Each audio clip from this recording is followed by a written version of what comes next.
Working 3 jobs to save her grandmother's life, Zara Mitchell thought the worst thing about her late shift at Seoul's most exclusive hotel would be exhaustion.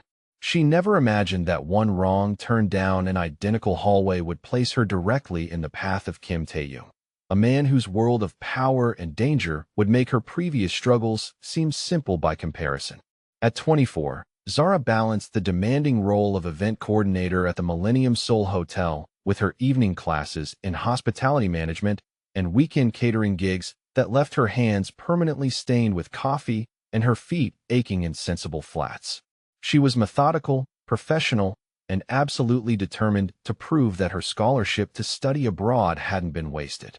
Her natural hair was pulled back in an elegant protective style that survived 12-hour days, and her warm brown skin seemed to glow even under the harsh fluorescent lights of the hotel's back corridors. She carried herself with quiet dignity despite the exhaustion that shadowed her dark eyes, the kind of bone-deep tiredness that came from supporting 2 people on wages meant for one.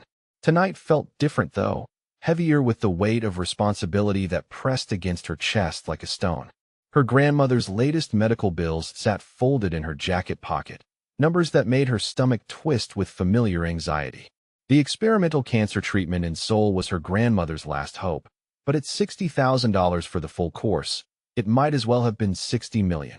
Zara had saved $18,000 over 2 years of relentless work, but time was running out faster than her ability to earn. If you're wondering how someone ends up working so hard in a foreign country just to survive, maybe you know that feeling of watching someone you love slip away while you count every dollar. That desperation that makes you take jobs that steal your sleep and your dreams. The conference level of the Millennium Seoul was pristine and intimidating at 11:30 at night. All marble floors that echoed her footsteps and crystal chandeliers that cast expensive shadows.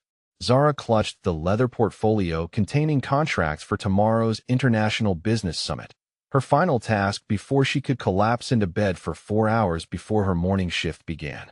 The VIP section was a maze of identical hallways designed for privacy and exclusivity, each corridor marked only by subtle brass numbers that blurred together when exhaustion clouded your vision. She turned left instead of right at the junction near conference room 12. The mistake became obvious the moment she pushed through the heavy wooden doors marked with a brass nameplate. She was too tired to read properly. Instead of finding the empty conference room where she was meant to leave the contracts, Zara stepped into a scene that made her blood freeze in her veins. 5 men sat around a circular table in a room that reeked of expensive leather and something darker, something that made her primitive instincts scream danger. Documents covered the mahogany surface alongside stacks of cash and currencies she couldn't identify and photographs that she definitely shouldn't be seeing. The conversation stopped mid-sentence as every head turned toward her with the synchronized precision of predators interrupted during a kill. But it was the man at the head of the table who made her forget how to breathe. Kim Tae-young was a study in controlled menace, dressed in a charcoal suit that probably cost more than her semester tuition, the kind of tailoring that whispered power and violence in equal measure. At 36, he possessed the sharp, aristocratic features of old Seoul money combined with the cold calculation of someone who had built an empire on fear and respect. His dark hair was swept back from a face that belonged in corporate boardrooms or criminal courtrooms, and his eyes, black as winter nights, missed absolutely nothing as they fixed on her with laser focus. The silence stretched like a held breath, dangerous and thick with possibility. "I'm sorry," Zara said, her voice steady despite the way her heart hammered against her ribs like a trapped bird. "Wrong room." She started to back toward the door, every instinct telling her to run, but Tae-young raised one hand in a gesture so subtle it was almost elegant. The other men remained seated, but the tension in their shoulders suggested they were ready to move at his signal. "Wait," he said, his voice carrying the kind of authority that made nations pause. His English was perfect, crisp with the accent of someone educated in the best schools money could buy. "Come in." It wasn't a request. Zara hesitated in the doorway, portfolio clutched against her chest like armor, calculating her chances of reaching the security desk before someone stopped her. The smart thing would be to apologize again and leave, to pretend she hadn't seen anything, to go back to her small problems and smaller paycheck. But Kim Tae-young was already studying her with the intensity of someone who collected rare things, and she had the terrible feeling that running would only make her more interesting. "Step inside and close the door," he continued, never taking his eyes off her face. "We need to talk." The other men shifted in their seats, hands moving toward jacket pockets in gestures that made Zara's mouth go dry. She was outnumbered, outmatched, and completely at the mercy of whatever Kim Tae-young decided her fate should be. She closed the door behind her and stepped into a world that would change everything. The silence that followed stretched like a taut wire, ready to snap at the slightest pressure. Zara remained frozen near the door, portfolio pressed against her chest, while Kim Tae-young studied her with the patience of a predator who had already decided his prey was worth the hunt. The other men at the table sat motionless, hands resting casually near concealed weapons, waiting for their leader's judgment. "What's your name?" Tae-young asked, his voice carrying the kind of quiet authority that made powerful men nervous and smart women careful. "Zara Mitchell," she replied, lifting her chin slightly despite the fear that made her pulse thunder in her ears. "I work for the hotel. Event coordination." She reached into her jacket with deliberate slowness, producing her employee identification card and holding it out like a peace offering. Tae-young gestured to one of his associates, a lean man with silver-streaked hair who moved with military precision. He took the card, examined it briefly, and nodded confirmation to his boss. "Miss Mitchell," Tae-young said, her name rolling off his tongue with careful pronunciation. "Tell me what you saw when you walked into this room." The question hung in the air like smoke, heavy with implications that could determine whether she left this room breathing or in pieces. Zara understood instinctively that her answer would define everything that happened next. She could claim ignorance, pretend she hadn't noticed the cash or the documents or the way these men carried themselves like violence was their second language. Or she could try to lie, manufacture some excuse that would only insult his intelligence. Instead, she chose a third option. "I saw a private business meeting," she said carefully, meeting his dark eyes without flinching. "I saw men in expensive suits discussing matters that are none of my concern. I saw my own mistake in entering a room where I clearly don't belong." Tae-young's expression didn't change, but something shifted in the atmosphere, a subtle easing of tension that suggested her diplomatic non-answer had impressed rather than annoyed him. He leaned back in his chair, fingers steepled in front of him as he continued his assessment. "You're tired," he observed, and it wasn't a question. "When did you last sleep more than 4 hours?" The unexpected gentleness in his tone caught her off guard. Zara blinked, suddenly aware that her exhaustion must be written across her features like newspaper headlines. Her hands trembled slightly from too much caffeine and too little rest, and the dark circles under her eyes had become permanent fixtures despite her best efforts with concealer. "I sleep enough," she said, though they both knew it was a lie. "3 jobs," Tae-young continued, as if she hadn't spoken. "Hotel event coordinator, weekend catering, and something else. You carry yourself like someone who works too hard for too little money, but you do it anyway. Why?" The question was personal, invasive, completely inappropriate from a stranger who radiated danger like expensive cologne. But there was something in his voice, a genuine curiosity rather than mere interrogation, that made her answer honestly. "My grandmother," she said simply. "Medical bills." "Cancer," he said, and it wasn't a question. "The experimental treatment at Seoul National. $60,000 for the full protocol." Zara's blood turned cold. How could he possibly know that? She hadn't mentioned specifics, hadn't said anything that would give him access to such private information. But Kim Tae-young was clearly a man who made it his business to know things, to collect information like other people collected art or cars. "How do you know about that?" she whispered. "I know many things, Miss Mitchell. I know you've been in Seoul for 8 months. I know you work 70-hour weeks and send most of your earnings to medical accounts. I know you haven't bought new clothes in 6 months, and you eat rice and vegetables for dinner more often than anyone should." He paused, studying her face with those penetrating dark eyes. "I also know you returned a lost wallet to hotel security last month containing $8,000 cash, when taking it would have solved your immediate problems." The last observation hit her like a physical blow. That wallet had belonged to a drunk businessman who dropped it in the elevator, and returning it had been automatic, The right thing to do despite the way her fingers had trembled at the sight of all that money. She'd never expected anyone to notice her honesty. Certainly never expected it to be remembered or researched. Why does that matter? She asked. Because integrity is rare in my world, Taeyong replied. Because most people who walk into this room would see opportunity. They would try to negotiate, to threaten, to sell what they've seen to the highest bidder.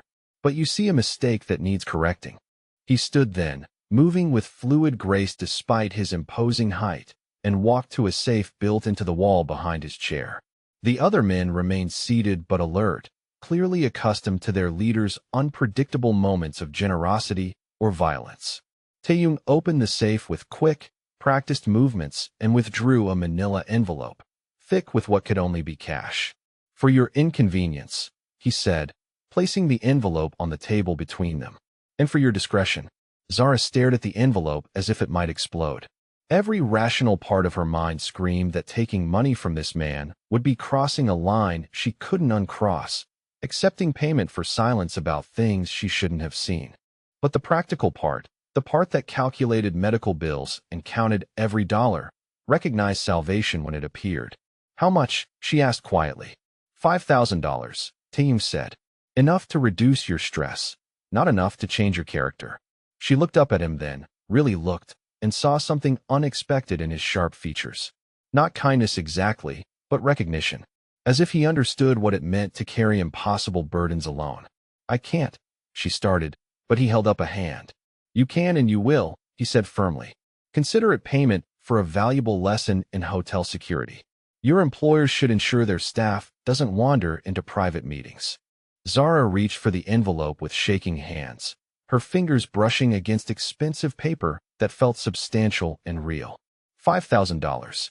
Enough to cover her grandmother's next treatment cycle, enough to buy her another month of hope. Thank you, she whispered. Taeyong produced a business card from his jacket pocket, heavy stock paper with only a phone number printed in elegant script. No name, no title, no indication of what kind of business might require such discretion. If you need anything else, he said, holding the card out to her. Call me. The implication was clear. This wasn't charity. This was recruitment. Zara took the card, her fingertips brushing against his for just a moment, long enough to register the warmth of his skin and the careful control of his movements. Up close, she could smell his cologne, something expensive and subtle that somehow made him seem more dangerous rather than less. I should go, she said. Yes, Taeyong agreed. You should. She turned toward the door, envelope and card clutched in her hands like precious artifacts, but his voice stopped her before she could escape. Miss Mitchell, next time you have a question about directions, ask hotel security. These hallways can be dangerous for people who don't belong here. It was a warning and a promise wrapped in polite concern. Zara nodded and fled. Later, alone in his office after his associates had departed with their assignments and threats, Kim Taeyong pulled up the hotel's security footage on his laptop. He watched Zara Mitchell walk through the lobby with her envelope of cash, watched her pause at the elevator, and look back toward the conference level as if she couldn't quite believe what had happened. She moved like someone carrying a secret too large for her small frame, but she didn't run. She didn't panic. She simply walked home to her grandmother with dignity intact and problems temporarily solved. Taeyong replayed the footage 3 times, studying the line of her shoulders and the determined set of her jaw. In his world, people were either predators or prey, buyers or sellers, useful or disposable. But Zara Mitchell was something rarer. She was potential. He closed the laptop and reached for his phone to make arrangements. Their next meeting wouldn't be an accident. The call came at 3 in the morning, exactly 1 week after Zara had walked out of that conference room, with Kim Taeyong's money burning a hole in her conscience. Her grandmother had collapsed in the bathroom, blood pooling beneath her frail body like spilled wine, and the emergency room doctor spoke in careful, clinical terms about immediate surgery and experimental procedures and costs that made Zara's vision blur with panic. Sitting in the sterile hospital corridor with fluorescent lights humming overhead like angry insects, Zara pulled out the business card she'd been carrying in her wallet like a talisman. The heavy paper felt substantial between her trembling fingers as she dialed the number, not knowing what else to do, not having anywhere else to turn. He answered on the first ring. Miss Mitchell, Kim Taeyong said, his voice clear and alert despite the early hour. What do you need? Not a question. A statement of readiness, as if he'd been expecting her call, as if he knew that desperation would eventually drive her back to his dangerous orbit. My grandmother, Zara whispered, her voice cracking around the words. She needs surgery immediately. The costs are beyond what I can manage. I don't know what to do. Where are you? He asked. Seoul National University Hospital, she replied. Emergency wing. Stay there. Someone will come for you within the hour. The line went dead before she could object, before she could explain that she hadn't called asking for rescue, just hoping for advice or maybe another envelope of cash that would buy her grandmother a few more weeks of life. But Kim Taeyong operated by his own rules, and those rules apparently included taking charge of situations before they spiraled beyond his control. True to his word, a black sedan appeared in the hospital parking garage 53 minutes later. The driver was a woman with short silver hair and intelligent eyes who introduced herself simply as Agent Park and explained that Mr. Kim was waiting at his office to discuss arrangements. The drive through Seoul's empty streets felt surreal, like traveling between worlds where normal rules no longer applied. Taeyong's building rose 60 floors above the city center, glass and steel reaching toward stars that were invisible against the urban glow. The private elevator required a special key card and moved with whisper-quiet efficiency, carrying Zara up to heights where ordinary people weren't allowed to breathe the same air as gods and monsters. His office occupied the entire top floor, a sprawling space of floor-to-ceiling windows that offered panoramic views of Seoul spread below, like a circuit board made of lights.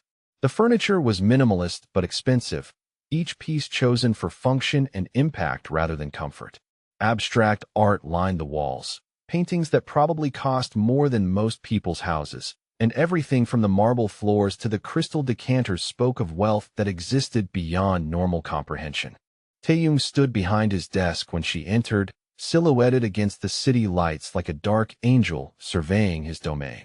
He wore a different suit tonight, charcoal gray that made his shoulders look broader and his presence more commanding, and his dark eyes tracked her movement across the room with predatory focus. Sit, he said, gesturing to the leather chair across from his desk. We have arrangements to discuss. Zara perched on the edge of the chair, spine straight and hands folded in her lap, fighting the urge to fidget under his penetrating stare. The money he'd given her a week ago had helped, but it was barely a down payment on the kind of medical care her grandmother needed to survive. Your grandmother's surgery has been scheduled for tomorrow morning, Taeyong said without preamble. I've arranged for the best surgeon in Asia to perform the procedure. All costs will be covered, including the full experimental treatment protocol.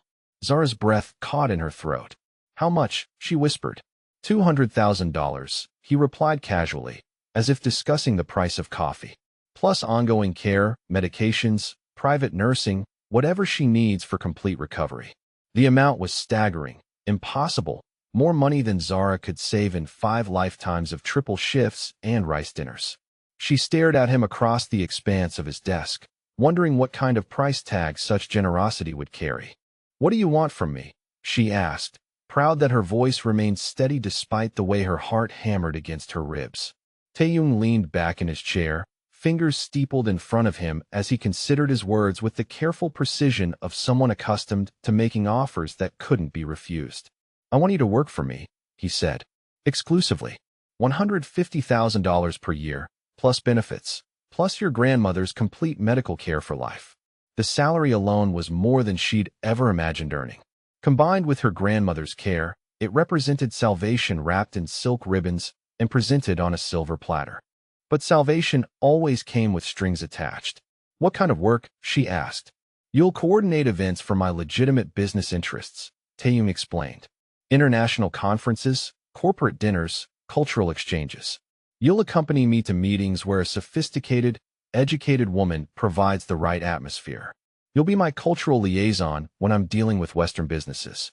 It sounded reasonable, almost normal, except for the way he watched her face for reactions and the careful emphasis he placed on legitimate business interests. There are other requirements, he continued. You'll live in an apartment I provide. Security reasons. You'll be available when I need you, day or night. You'll maintain absolute silence about everything you see or hear in my presence. And you'll avoid romantic entanglements that might compromise your discretion or loyalty. The last requirement hit her like cold water. Not just professional discretion, but personal isolation. He wasn't just buying her services. He was buying her entire life. And if I refuse, she asked, then you leave tonight with my gratitude for the pleasant conversation, Taeyong replied smoothly. Your grandmother's surgery will proceed as scheduled, no strings attached.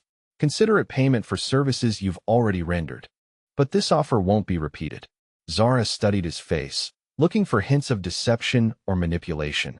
But Kim Taeyong's expression remained professionally neutral. He was offering her financial security beyond her wildest dreams, asking for work that matched her education and skills, and throwing in her grandmother's life as a bonus. The only price was her freedom. What happens if I betray your trust? She asked. Then you lose everything, he said simply. The job, the apartment, the medical coverage. And you discover that making me an enemy is significantly more dangerous than making me an employer. The threat was delivered in the same tone he might use to discuss weather patterns, matter-of-fact and utterly convincing. Zara had no doubt that Kim Taeyong possessed both the resources and the inclination to make good on promises of retribution. She sat in silence for long minutes, weighing her options against the window of Seoul's skyline. She could return to her 3 jobs and her constant exhaustion, watching her grandmother slowly die while she counted dollars that would never be enough. She could accept charity for the surgery and spend the rest of her life wondering when the bill would come due. Or she could step fully into Kim Taeyong's world, trading her independence for security and her moral certainty for her grandmother's life. There really wasn't a choice at all. Looking at this man who radiated power and danger in equal measure, Zara realized she was standing at the edge of a cliff with nowhere to go but down. Behind her lay poverty, exhaustion, and the slow death of everything she loved. In front of her waited luxury, protection, and a golden cage designed by someone who collected rare things and kept them safe from the world. Her grandmother's face flashed in her memory, weak and gray against hospital sheets, fighting a battle she couldn't win without help that would never come through normal channels. Some choices were made by circumstances rather than preference. I accept, Zara said, her voice clear and steady despite the way her hands trembled in her lap. Taeyong's satisfaction showed in the slight curve of his lips, not quite a smile, but close enough to suggest he'd gotten exactly what he wanted. Excellent, he said, producing a sleek smartphone from his desk drawer. This phone contains everything you need. Apartment address, security codes, contact information, financial accounts. Your first assignment is tomorrow evening. A dinner meeting with Japanese investors. Formal attire will be provided. He slid the phone across the desk, and Zara picked it up with hands that felt disconnected from her body. The device was expensive, top of the line, probably worth more than her current monthly salary. Welcome to your new life, Miss Mitchell, Taeyong said, standing and extending his hand across the desk. I think you'll find it quite different from your old one. Zara shook his hand, noting the warmth of his skin and the controlled strength of his grip. His touch lingered a moment longer than necessary, and she caught a flash of something in his dark eyes that looked almost like possessiveness. She'd just sold herself to the devil, but at least her grandmother would live to see another sunrise. The elevator ride down felt like falling. 2 months into her new life, Zara Mitchell stood in the marble foyer of her luxury apartment, watching Seoul's morning sunlight filter through floor-to-ceiling windows that cost more than her old yearly salary. The penthouse apartment occupied an entire floor of Taeyong's residential building, a sprawling space of contemporary elegance that still felt like wearing someone else's clothes. Everything was beautiful, expensive, and carefully chosen to reflect taste and status rather than personal comfort. Her grandmother's recovery had been nothing short of miraculous. The experimental treatment, administered by Seoul's most prestigious medical team in a private facility that resembled a 5-star hotel more than a hospital, had shrunk the tumors to barely detectable levels. Watching her grandmother regain strength and color had been worth every compromise Zara had made, every moral boundary she'd crossed to secure this impossible salvation. The work itself proved surprisingly engaging. Taeyong's legitimate business empire included real estate development, international shipping, and cultural exchange programs that required exactly the kind of sophisticated coordination Zara had trained for. She organized conferences where Korean tech companies courted Silicon Valley investors, orchestrated charity galas that raised millions for educational foundations, and managed diplomatic dinners where business deals worth billions were negotiated over 7 courses of artistic cuisine. She was good at it. Better than good. The combination of her hospitality education, natural organizational skills, and cultural sensitivity made her invaluable in situations where East met West across conference tables laden with opportunity and suspicion. Taeyoung's associates treated her with the kind of respectful deference usually reserved for family members, and international partners consistently complimented his choice of cultural liaison. But it was the man himself who remained an enigma wrapped in expensive suits and controlled intensity. Kim Taeyoung was nothing like the criminals portrayed in movies or television dramas. He didn't swagger or threaten or display his power through crude demonstrations. Instead, he moved through his world with quiet authority, speaking softly while others listened with complete attention, making decisions with the kind of calculated precision that built empires and toppled governments. He was brilliant, cultured, surprisingly well-read, and occasionally capable of unexpected kindness that caught her completely off guard. Like the evening he'd noticed her rubbing her temples during a particularly long strategy meeting and quietly arranged for a massage therapist to visit her apartment later that night. Or the morning he'd appeared at her door with fresh flowers because he'd remembered her mentioning that hospitals made her grandmother feel disconnected from nature. Small gestures that spoke to careful observation and genuine consideration. Their interactions remained professionally cordial but personally distant. He treated her with unfailing respect, never crossing boundaries or making inappropriate comments. But there was something in the way he looked at her sometimes that suggested deeper currents running beneath the surface of their business relationship. Dark eyes that lingered a moment too long when he thought she wasn't paying attention. A tendency to stand just slightly closer than necessary when reviewing event plans or discussing logistics. The danger he represented was always present but never directed toward her. She'd witnessed him handling various business disputes with the kind of cold efficiency that left no doubt about the true nature of his power, but he'd never raised his voice in her presence, never shown her anything but careful courtesy and professional consideration. Tonight felt different, though. The International Investors' Dinner had concluded successfully, contracts signed and partnerships established, but instead of his usual polite dismissal, Taeyoung had asked her to join him in his private office for a nightcap. The invitation had been casual, almost offhand, but something in his manner suggested it carried more weight than simple professional debriefing. His private office occupied the top floor of the building adjacent to her apartment, accessible through a secure bridge that connected their living spaces. The room was a study in understated luxury, all dark wood and leather furniture arranged around a fireplace that cast warm shadows across shelves lined with books in multiple languages. French doors opened onto a private terrace where Seoul's skyline glittered like scattered diamonds against black velvet.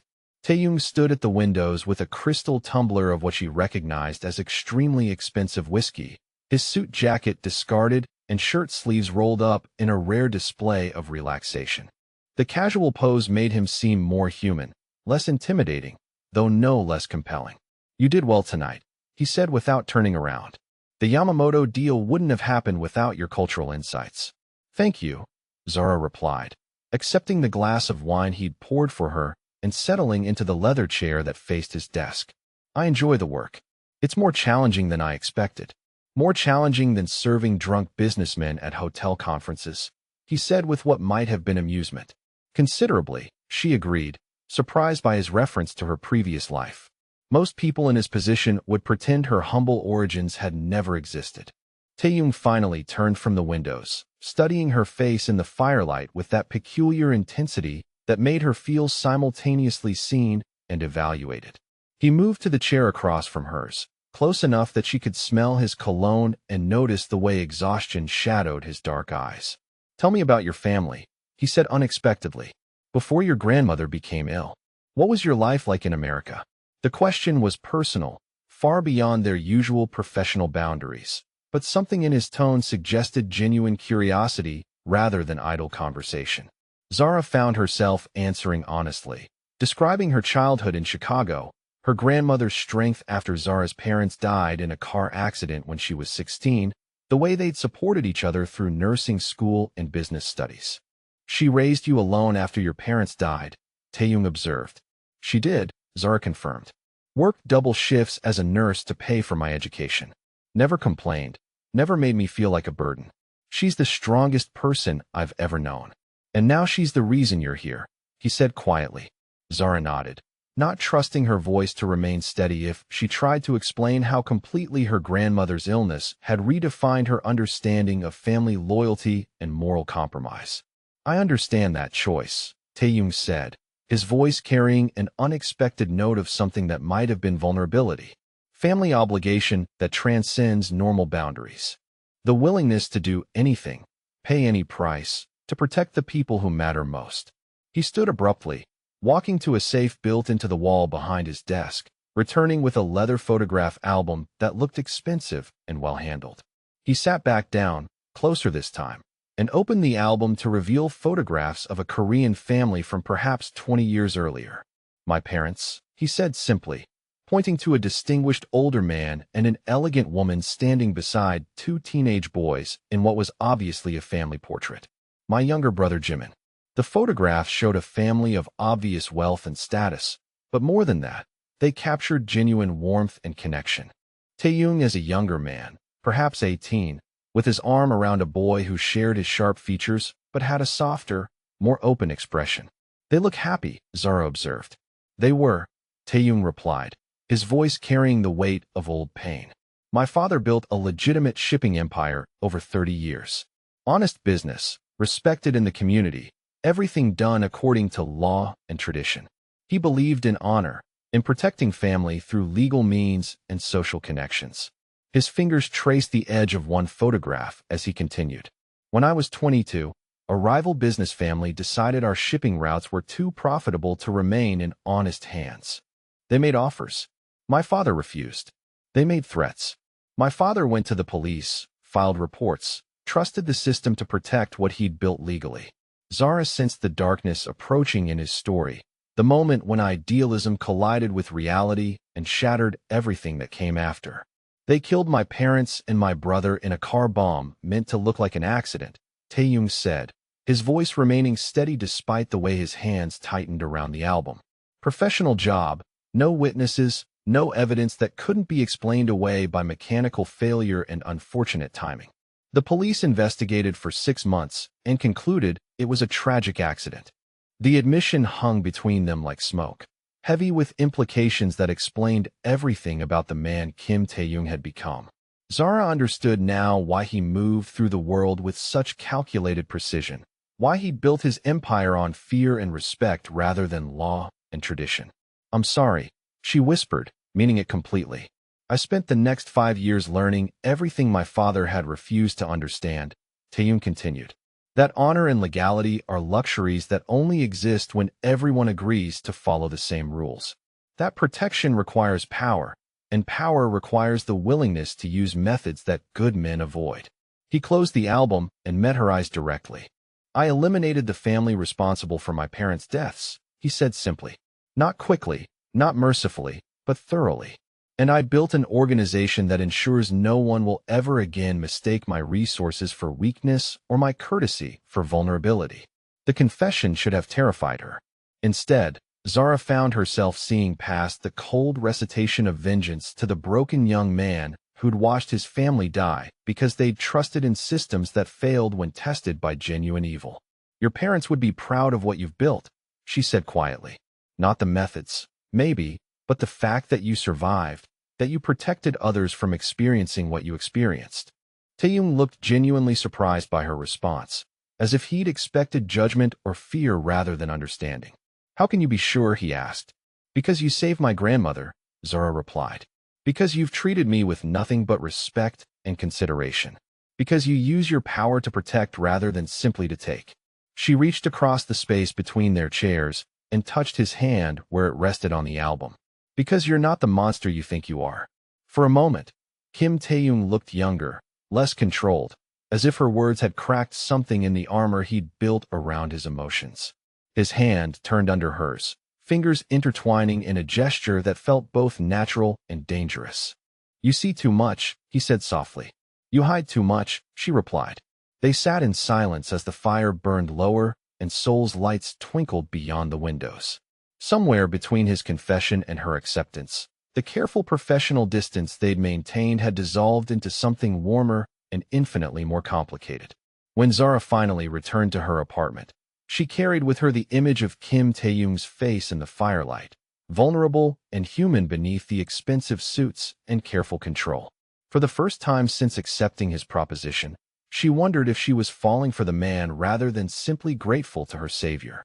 The first sign something was wrong came during what should have been a routine morning at the luxury shopping district in Gangnam, where Zara had been selecting formal wear for an upcoming cultural exchange dinner. She'd grown comfortable moving through Seoul's elite circles, recognizing the subtle markers of wealth and status that determined social hierarchies in Taeyoung's world. But today felt different, charged with an undercurrent of tension that made her instincts scream warnings she couldn't quite identify. The black sedan that had been parked across from the boutique for the past hour was too expensive to belong to casual shoppers, and the men inside wore suits that couldn't quite conceal the bulk of concealed weapons. When she emerged from the store with her purchases, they started their engine. When she walked toward the coffee shop 3 blocks away, they followed at a careful distance. Zara had learned to trust her intuition during her months in Taeyoung's orbit. People in his world moved with purpose, and purposeless surveillance usually meant trouble was gathering like storm clouds on a clear day. She pulled out her phone and called his direct line, heart hammering as the ringing stretched longer than usual. "Someone's following me," she said without preamble when he finally answered. "Where are you?" Taeyoung asked, his voice instantly sharp with alert focus. "Gangnam Shopping District, near the Galleria. Black sedan, 2 men, been watching for over an hour. Get inside the nearest building with security," he ordered. "Stay there until my people arrive. Do not attempt to go home." The line went dead before she could ask questions, but Zara had learned that Kim Tae-young's instructions were not suggestions. She ducked into the lobby of a high-end hotel whose security cameras and uniformed guards would discourage anyone planning immediate violence, settling into a chair with clear sight lines to both entrances while her pulse thundered in her ears. Within 20 minutes, Agent Park appeared with 2 additional security personnel who moved with the kind of fluid coordination that suggested military training. They escorted her to an armored vehicle that looked like a luxury sedan but felt substantially heavier when the doors closed with decisive finality. The drive to Taeyoung's building took place in tense silence broken only by coded radio transmissions in Korean that Zara didn't understand but recognized as tactical communications. Whatever threat she'd stumbled into was serious enough to mobilize significant resources, and the grim expressions on her escorts' faces suggested this wasn't a routine security precaution. Taeyoung was waiting in his office when she arrived, standing behind his desk with his phone pressed to his ear, conducting what sounded like a very serious conversation in rapid Korean. His usual controlled composure had been replaced by something colder, more dangerous, the kind of focused intensity that reminded her exactly how he'd built his empire on other people's fear. He ended the call when she entered, moving around the desk to assess her with dark eyes that missed nothing. "Are you hurt?" he asked, his hands hovering near her shoulders as if he wanted to touch her, but wasn't sure he should. "No, just shaken," Zara replied. "What's happening?" Taeyoung's expression hardened into something that belonged in corporate boardrooms where hostile takeovers were planned and executed. "The Nakamura family has decided that my business interests conflict with theirs," he said simply. "They've been probing for weaknesses, looking for leverage they can use to force concessions or territorial agreements. And they think I'm leverage," Zara said, understanding immediately. "You've been seen with me at numerous high-profile events," Taeyoung confirmed. "Anyone observing my behavior would notice that you receive consideration beyond what a simple employee might expect. They've correctly identified you as someone whose safety matters to me." The admission hung between them like a confession, acknowledging what neither had explicitly stated during their months of careful professional distance. Zara was no longer just his cultural liaison or event coordinator. She'd become something more valuable and infinitely more dangerous. What do they want? She asked. Initially, they wanted to negotiate territorial boundaries for their expansion into Seoul's shipping markets, Taeyong replied. When I declined their generous offers, they decided that pressure might make me more amenable to compromise. His phone buzzed with an incoming message that made his jaw tighten with controlled fury. They've made their position clear, he continued, showing her the screen. The message was brief and to the point. The girl for the ports. 24 hours to consider. Zara felt ice water replace the blood in her veins. She'd walked into Taeyong's world understanding the risks intellectually, but facing actual kidnapping threats made the danger suddenly, terrifyingly real. What are you going to do? She whispered. Taeyong set the phone aside and looked at her with an expression that combined possessive fury with something that might have been fear. I'm going to end this permanently, he said simply. The Nakamura family has made a critical error in judgment. They've threatened what belongs to me. The possessive language should have bothered her, should have reminded her that she'd been bought and paid for like any other asset in his portfolio. Instead, it sent heat racing through her veins because Kim Taeyong looked at her like she was precious, like losing her would break something fundamental inside his carefully controlled world. How long will it take? She asked. 72 hours, he replied. Maybe less if they're as predictable as most ambitious criminals. You'll stay here under full protection until it's finished. He moved to the safe behind his desk, withdrawing a sleek pistol that he handled with practiced familiarity. Do you know how to use one of these? He asked. My grandmother insisted I learn, Zara replied. Chicago isn't always safe for young women living alone. Taeyong nodded approval and handed her the weapon along with a spare magazine. Keep this with you, he said. My security is excellent, but preparation prevents tragedy. The weight of the gun in her hands made everything feel more real, more immediate. She was no longer an observer in Kim Taeyong's dangerous world. She was a participant whose choices had consequences measured in blood and bullets. I'm sorry, she said quietly. This is my fault for not being more careful, for not paying attention to who might be watching. Taeyong moved closer, close enough that she could smell his expensive cologne and see the way exhaustion shadowed his dark eyes. This is not your fault, he said firmly.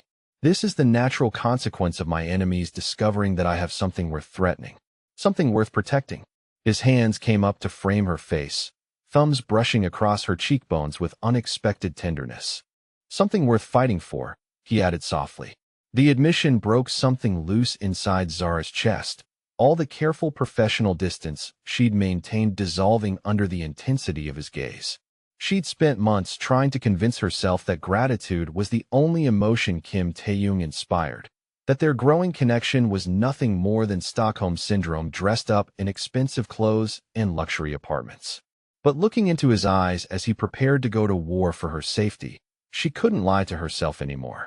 I don't want you to get hurt because of me, she whispered. And I don't want to lose you because of them, he replied.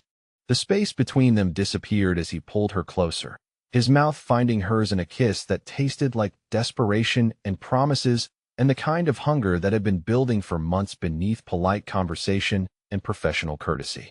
Zara melted into him, hands fisting in his expensive shirt as she kissed him back with equal intensity, finally admitting what her heart had known for weeks.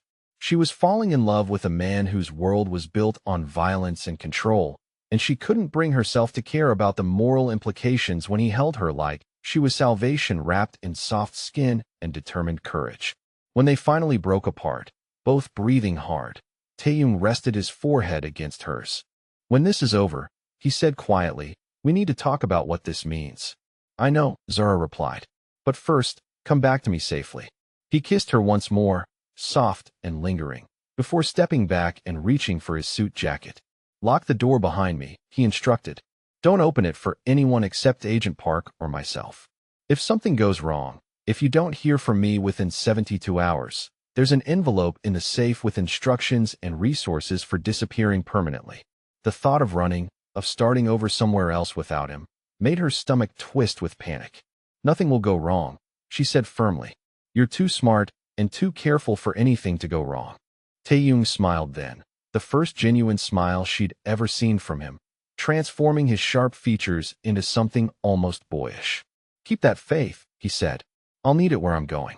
After he left, Zara sat in his office watching Seoul's lights twinkle below, while her newly acknowledged feelings for Kim Tae-young warred with terror that she might lose him before they could explore what their relationship might become beyond the carefully negotiated boundaries of their business arrangement. She'd entered his world to save her grandmother's life. Now she was discovering that somewhere along the way, she'd given him her heart. The next 72 hours would determine whether that gift would become a blessing or a tragedy. 58 hours after Kim Tae-young had left to eliminate the Nakamura threat, his office door opened with the quiet precision that announced his return. Zara looked up from the financial reports she'd been pretending to read, heart hammering as she took in his appearance. His expensive suit was rumpled. There was a thin cut along his left cheekbone that hadn't been treated, and exhaustion shadowed his dark eyes. But he was alive and whole, and moving with the controlled grace that meant he was uninjured. More importantly, the dangerous tension that had radiated from him for days was gone, replaced by the satisfied calm of a predator who had successfully defended his territory. "It's finished," he said simply, closing the door behind him and engaging the electronic locks that would ensure their privacy. The Nakamura family no longer exists as an operational entity. Their assets have been redistributed, their territories absorbed, their leadership eliminated. Zara set aside the reports and stood, studying his face for signs of regret or trauma. But Kim Tae-young wore the aftermath of violence like other men wore expensive cologne, a subtle signature that enhanced rather than diminished his appeal. "Are you hurt?" she asked, moving toward him with concern that felt as natural as breathing. "Nothing significant," he replied, but his eyes tracked her movement across the room with hungry intensity that made her pulse quicken. "The cut will heal." Everything else was resolved without personal injury. She reached up to touch the wound on his cheek with gentle fingers, and Tae-young's breath caught at the contact. His hand came up to cover hers, pressing her palm against his face as if her touch was something he'd been craving through hours of planning and executing deadly business. "I was terrified," Zara whispered. "Terrified that something would happen to you, that I'd lose you before we could figure out what this is between us." Tae-young's other hand settled on her waist, pulling her closer until she could feel the warmth radiating from his body and smell the familiar scent of his cologne mixed with something darker that spoke of danger recently concluded. "You're not going to lose me," he said, his voice carrying absolute conviction. "And I'm never going to let anyone threaten what's mine again." The possessive declaration sent heat racing through her veins. During the long hours waiting for his return, Zara had done considerable thinking about their relationship, about what she wanted and what she was willing to sacrifice for the chance to build something real with this complicated, dangerous, unexpectedly tender man. "Yours," she repeated, testing the word on her tongue. "Completely mine," Tae-young confirmed, his thumb tracing along her lower lip with reverent precision. "My woman, my partner, my responsibility, and my privilege." His mouth found hers in a kiss that was deeper and more demanding than their desperate embrace before he'd left to handle the Nakamura problem. This kiss spoke of possession and promise, of a man claiming what belonged to him and a woman who was ready to be claimed. When they broke apart, both breathing hard, Zara looked up into dark eyes that held no uncertainty about what he wanted or what he was prepared to do to keep it. "And you're mine," she said firmly, her hands fisting in his shirt as she pulled him closer. All the dangerous broken pieces, all the careful control, all the unexpected gentleness. Mine to love, mine to worry about, mine to support when the world tries to take pieces of you. Tae-young's expression shifted into something approaching wonder, as if he'd never expected to hear such fierce devotion from someone who understood exactly what loving him would cost. "Forever," he said, the single word carrying the weight of an unbreakable vow. "Forever," Zara agreed. He kissed her again, softer this time, almost reverent, before stepping back and moving to his desk where an ornate wooden box sat beside his laptop. The box was clearly expensive, carved with intricate patterns that suggested Korean craftsmanship and traditional significance. "I have something for you," Tae-young said, his usual confidence tempered by what might have been nervousness. "Something I've been planning since the moment I realized you were going to change my entire world." He opened the box to reveal a ring that made Zara's breath catch in her throat. It wasn't the ostentatious display of wealth she might have expected, but rather a masterpiece of elegant design that combined traditional Korean aesthetics with contemporary sophistication. The center stone was a perfect diamond surrounded by smaller gems arranged in a pattern that resembled cherry blossoms, and the platinum band was engraved with symbols that looked both ancient and meaningful. "Marry me," Taeyong said, dropping to one knee with the kind of formal precision that made the gesture feel ceremonial rather than casual. "Not because of contracts or arrangements or business convenience, but because I love you. Because you've shown me that strength and gentleness can coexist, that integrity doesn't have to be a weakness in a world built on compromise." Zara stared down at him. This powerful man who commanded empires and inspired fear in his enemies, kneeling before her with vulnerable hope written across his sharp features. "Because you make me want to be better than what my circumstances created," he continued. "Because you've given me something worth protecting that doesn't require violence to maintain. Because I can't imagine a future that doesn't include you as my wife, my partner, my equal in everything that matters." The proposal was everything she'd never dared to dream about: recognition and respect wrapped in promises of partnership rather than possession. Kim Taeyong wasn't asking her to disappear into his world. He was asking her to help him build something new. "Yes," she said, her voice clear and strong despite the tears that blurred her vision. "Yes, because I love you too. Because you saved my grandmother and gave me purpose and showed me that sometimes the most dangerous man in the room can also be the safest place to rest your heart." Taeyong's smile as he slipped the ring onto her finger was radiant, transforming his entire face into something approaching joy. The ring fit perfectly, as if it had been designed specifically for her hand, and the weight of it felt substantial and real against her skin. He stood and pulled her into his arms, spinning her around his office while Seoul's lights twinkled beyond the windows like scattered stars celebrating their engagement. When he finally set her down, they were both laughing with the kind of giddy happiness that felt almost foreign after months of careful control and professional distance. "Your grandmother," Taeyong said suddenly, his expression shifting to concern. "We need to ask for her blessing. Korean tradition requires family approval for marriage, and she's the most important person in your world."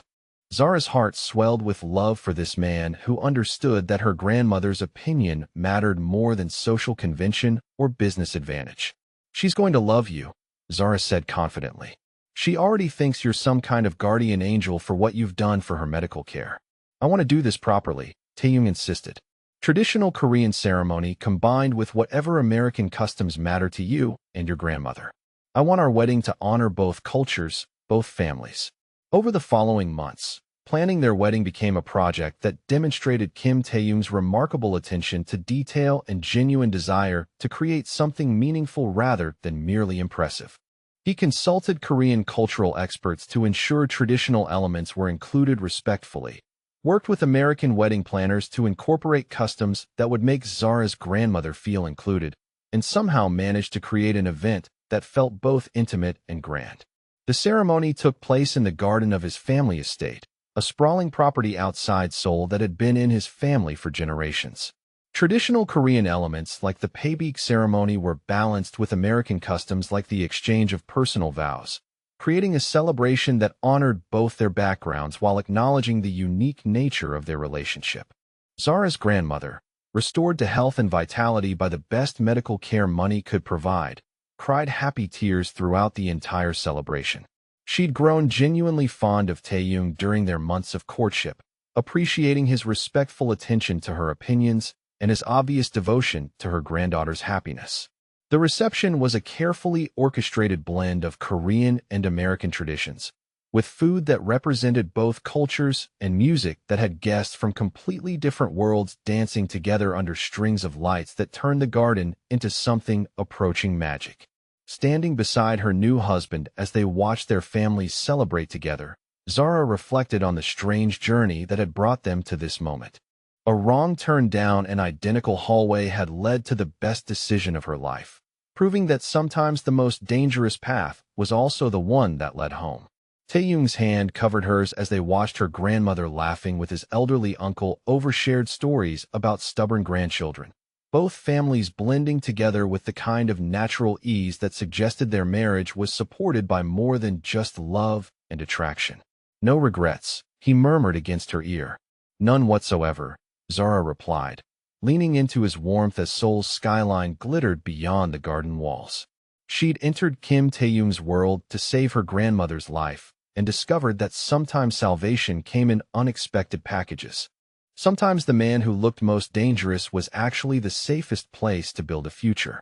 Sometimes love conquered fear, protection replaced vulnerability, and a wrong turn down the right hallway led to everything you never knew you needed. Their marriage was built on more than passion or convenience. It was constructed from mutual respect, shared values, and the kind of deep partnership that made both people stronger than they'd ever been alone. Kim Tae-young had given her financial security, family protection, and meaningful work, but more than that, he'd given her a love that felt both fierce and tender, possessive and liberating. As the evening wound down and their guests began to depart with promises to visit soon, Tae-young pulled Zara closer and whispered promises about their future that made her heart race with anticipation rather than fear. Together, they would build something that honored both their backgrounds while creating new traditions for the family they planned to raise. Together, they would navigate the complexities of loving someone whose world operated by different rules than most people understood. Together, they would prove that sometimes the most unlikely partnerships became the strongest foundations for lasting happiness.